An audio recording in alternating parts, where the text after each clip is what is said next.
Општина Охрид нема стратегија, ниту јасно и прецизно изготвен план за справување со дивоградбите, штом пристапот кон спроведување на главната забелешка на УНЕСКО, која се однесува на бесправно изградените објекти, е диригирана од финансиите.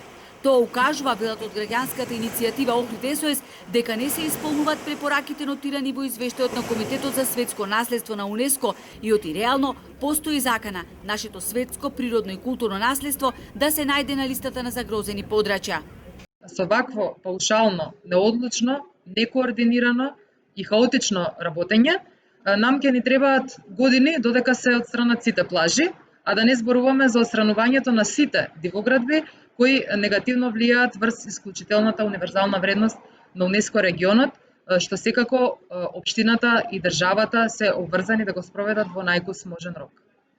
Граѓанските активисти го отворат прашањето дали се доволни приближно 100.000 евра кои владата и ги додели на општина Охрид за имплементација на препораките на УНЕСКО.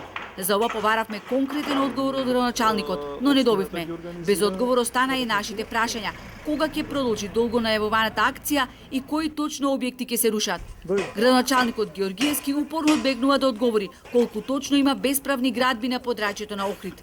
Значи тоа јас го зборам од првиот ден што станав градоначалник и стално стварно веќе немаат поента и немаат смисла веќе држење на пресконференции за скроз различни теми, а повторно се сведуваме на бројот на објекти на во Охрид кои што ќе бидат предмет на отстранување.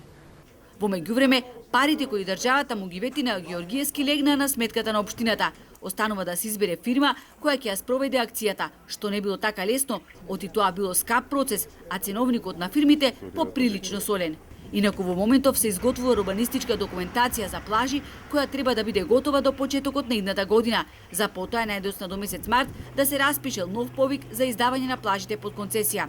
Според тоа, најдосна до почетокот на јануари ќе треба да се продолжи со расчистување на крајбрежјето, а 4 атрактивни плажи во срцето на градот ќе бидат срамнети со земја.